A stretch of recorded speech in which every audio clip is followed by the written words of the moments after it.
Good morning, students. Today we are going to read the first 5 verses of Surah Alaq in the topic of surahs in the subject of Islamiyat O levels. So concentrate yourself. We are going to read the translation of the first 5 verses of the Surah Alaq. So read, in the name of your Lord who created man out of a clot of congealed blood. Proclaim, and your Lord is most bountiful. He who taught by the pen taught man what he did not know. So now we are going to explain these things which are in the surah. So here are the themes. So concentrate yourself. Here we go. These 5 verses of the Surah Alaq were the first revelations on the Holy Prophet Sallallahu Alaihi Wasallam through Hazrat Jibril while he was meditating in the cave Hira during the last decade of the Ramzan. So this is the background, how this surah was revealed. Prophet Sallallahu Alaihi Wasallam was meditating in the cave Hira. That was the last decade of the Ramzan, and Angel Jibril came, and these 5 verses were revealed by the order of the God. So this is the background. Theme of the passage is God's first address to the Prophet Muhammad sallallahu alaihi wasallam through Angel Jibril. So this was the first ever address of the God with the Prophet Muhammad sallallahu alaihi wasallam.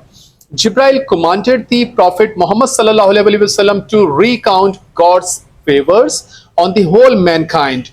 This meant that the Prophet Muhammad sallallahu alaihi wasallam was now required to invite mankind to one supreme God. So it means the Muhammad sallallahu alaihi wasallam now chosen as the prophet, and he is required now to invite the whole mankind to one supreme God.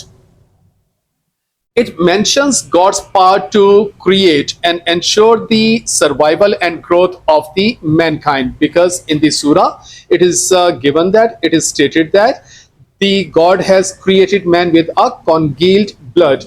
They clearly define the theme of the immense knowledge bestowed upon mankind by its creator. He is only one who created man from an insignificant clot of the blood, and then matured him physically, intellectually, and spiritually by enabling him to read and write. Human ability to acquire knowledge means to learn both the worldly and the divine sciences, so that the man is able to find means of the physical survival as well as take care of his intellectual and spiritual development.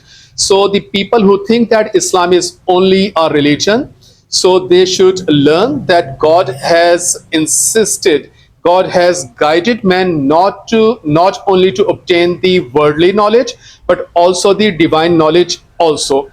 God has revealed divine books for spiritual guidance of the mankind. Quran mentions as the book and the wisdom. The Holy Prophet ﷺ, though an unlettered man, emerged as the greatest teacher and reformer to the entire mankind only by the virtue of the divine knowledge bestowed on him. So it means any person who asks for the Allah's guidance, so this is the special blessing of the Allah to the Holy Prophet ﷺ. So Prophet ﷺ, being the unlettered man, emerged as the greatest teacher by the will of the God.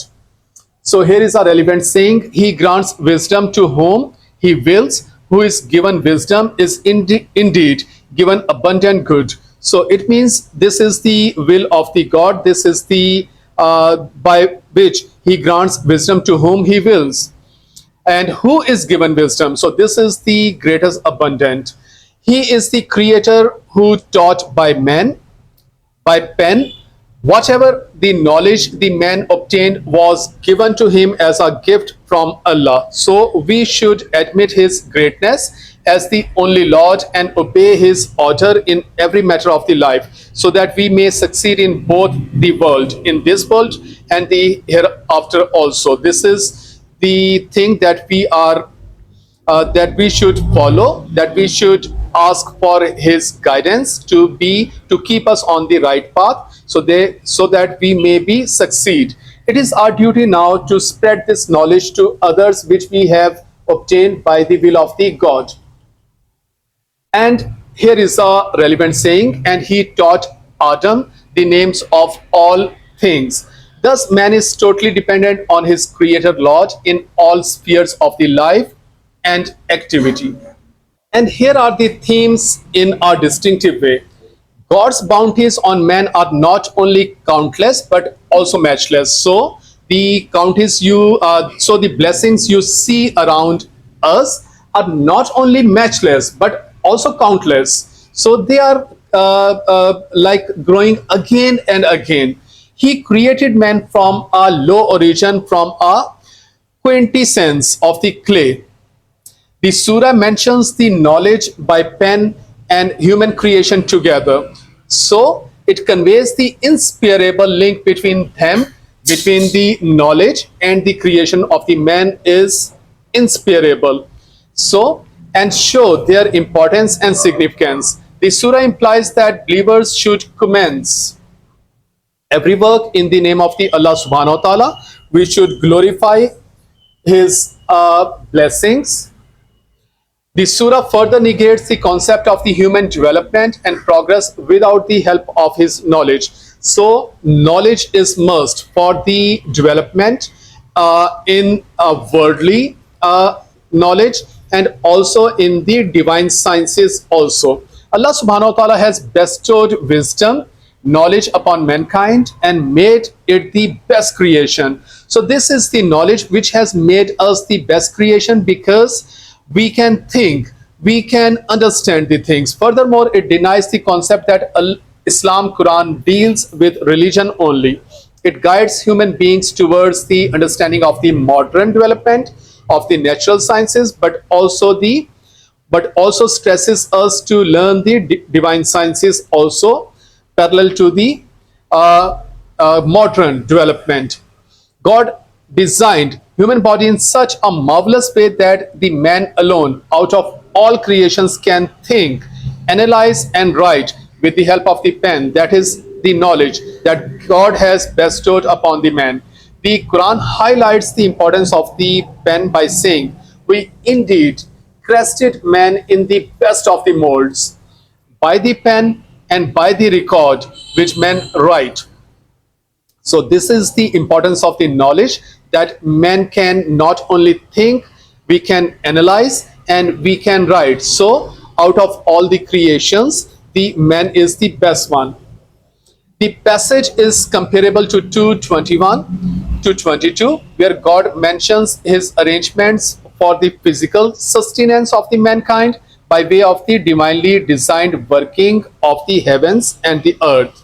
So Allah has created heavens and the earth. So earth is important for human beings' physical growth, and heavens are important for human beings' spiritual growth. It also comparable to 55:4 that states, he has taught him man the speech. So this was the topic, students. I hope so this will be much more easier for you to understand and learn now. So read this lecture again, understand it, learn it and make your notes. Thank you so much.